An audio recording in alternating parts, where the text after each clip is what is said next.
This week on Country Music Junkies, I am so pleased to be speaking to Grant Maloy Smith. Grant, how are things going? I'm doing great. How about yourself, Patrice? I am doing very well, thank you. Now, I want to first start off by kind of introducing our fans to you, just in case they've not come across you or your music before. Can you kind of take us a little bit through your story and how the country music career began for you? Well, sure. I started out years ago when I was a little kid, like 5 years old. I wanted to be one of the Beatles, but that didn't work out for me. No. So, the little blonde-haired kid from Florida, I don't know why they wouldn't take me in the Beatles, but, well, they didn't. And so to drown myself in my sorrows, I decided to be a musician myself on my own without Paul McCartney and the rest of them guys. But anyway, I did just to be serious for a minute, I did sort of like rock music when I was younger, and then as I got a little bit older, I decided I really wanted to kind of go back to my roots, the music that my grandmother from Kentucky had bestowed upon me when I was young. And when you're a kid, you normally ignore that kind of stuff unless you think it's cool. So I ignored it, but then it came back. I guess it's in my DNA to be like an American-roots or country, whatever you want to call it. That's kind of where I've been now for years, and I think it's my home, my musical home, where I really live. There you go. You jumped ahead of me in explaining your sound. That was going to be my next question. In terms of kind of describing some of your sound, obviously the Americana country sort of vibe, are there any musical influences, other than the Beatles, of course, that kind of come into this genre and that you sort of take as your influencers moving forward? Oh, sure. It really starts with Hank Williams and that kind of stuff from the 40s and 50s, and Woody Guthrie even before that. Mm-hmm. And in fact, I have an album now called Dust Bowl, so that's a lot of Woody Guthrie kind of territory there. He wrote all about that back in the 30s and 40s. Right. But looking a little bit more modern would be, I like people like Johnny Cash and Merle Haggard, that whole era, and then there's people today that I like. If they write really good songs and they keep true to the kind of songwriting tradition that I enjoyed listening to. Right. Now, you mentioned your new album, Dust Bowl, American Story, is an incredible compilation of 13 songs. Fans, you definitely need to check it out. Now, if you're not familiar with what the Dust Bowl of the 1930s was, economical disaster killed crops, livestock, people were sick, and forced a huge movement of people. So, Grant, talk to me a little bit about why you chose to talk about this in this record. That's a great question. A couple of years ago, I was writing a song, and like most songwriters, I was just sort of throwing out crazy words.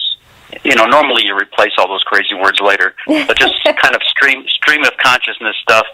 And I blurted out some stuff about a drought, and I thought, well, it doesn't make any sense. But then I thought, you know what? I want to make a song that sounds kind of old-timey, like 1930s, 40s. And then the whole combination of that with a drought kind of reminded me of learning about the Dust Bowl in school. So I went on the internet to refresh my memory, and the more I read about it, the more I realized I'm not just going to make this song about the Dust Bowl. I'm going to make the whole record set in that world, because there's so many, to answer your question, why, there's so many great stories of hardship and trauma, but also resilience, people, and it wasn't just the USA, it went all the way up into Alberta as well. Right. And it affected the whole continent of North America. About a third of the land but also about a third of the people were affected by, millions of Americans had to migrate out of their homes and look for work somewhere else. And this was also during the Great Depression, so there wasn't enough work for all these people, and it was a tough time. Absolutely. And but there's so many great stories in there. To me, it sounded like it would be kind of like a movie, with a happy beginning and then a very, very difficult time in the middle, and then finally, the rains come back to the Great Plains and people start to shine again. The sun comes out. Right. That's kind of a happy ending. Finally, it had. But I just thought it was a great subject matter for a record. Yeah, no, it's very cool and very different for sure. Again, fans, you can check out Dust Bowl, American Stories by Grant Maloy Smith. We're catching up with him. The record has 13 songs. The current single, I Come From America, let's talk about that and the story kind of that is embodied within that single. Yeah, that is my version of the great Woody Guthrie's song, This Land Is Your Land, one of the classic folk songs of all time. I wanted to write a song that had that kind of anthemic quality like that one does, but to be centered around the fact that, like I mentioned a second ago, there were more than 1 million people that were forced to migrate out of wherever they lived, like Texas, Oklahoma mostly, and most of them ended up in the Central Valley of California because there were agriculture jobs there. But, when they got there, there was far more people than jobs, and they ended up living in shanty towns and migrant camps, and they were not popular. They were not welcome because, they just had nowhere to work. And imagine in your town dropping 500,000 people on it tomorrow. Right. And no one with a job. That would be a big trauma for any place. And I just thought, those people were tough to put up with that. They lived in little shacks and tents. They didn't have any plumbing or electricity or anything, and they lived there for years to try to turn their lives around and and reestablish their lives, I guess is the way to say it. Yeah. But the song is kind of a celebration of the resilience of the people that had to deal with that. They had to go through that and rebuild their lives from scratch. Exactly. Well, there you go. 13 songs, each telling their own kind of unique story surrounding this overarching theme of the Dust Bowl of the 1930s. Is there a song on the record that is very close to you, or one that really kind of is special to you? There's one that's maybe more personal to me.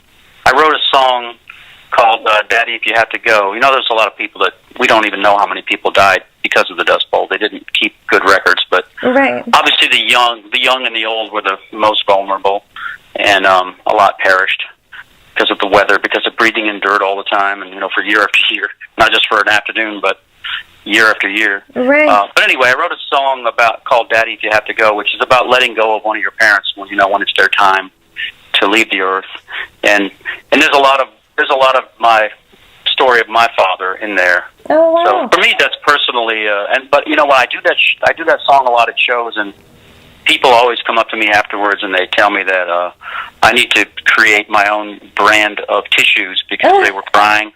And maybe I should sell those instead of CDs. I could probably sell more.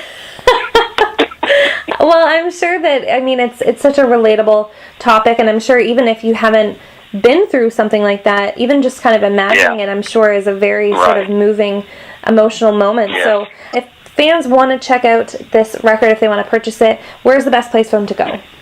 Probably the best place would be if they just went to my website, because then they'll have all the options of where they could buy it from.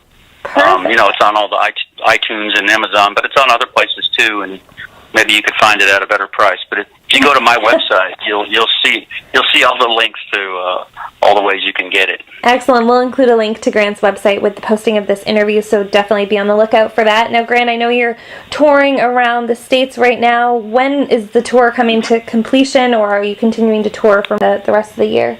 Yeah, I will be touring on and off, mostly on for until I die. Hey, that's all right. There's no end in sight. I don't have an end. But normally around the holidays, like the U.S. Thanksgiving at the end of November, and then of course the Christmas season. That's the time not to be touring so much. But probably right up until about November, I'll be touring pretty regularly. Grant, how are you with social media and connecting with fans on there? Is that a thing you like to do? Yeah, it's a thing I love to do. I interact every day on mostly Facebook and Twitter, but also Instagram to some degree. But Twitter makes it easy, and Facebook too, to have more like a dialogue, and I have those every day with fans. And sometimes fans go, "Well, I know you're not really Grant, but please tell him something." I said, "No, it really is. It's me. I don't have anybody doing this. It really is me." So there you go. When you chat with me on Twitter, it really is me. I don't have anybody doing it for me.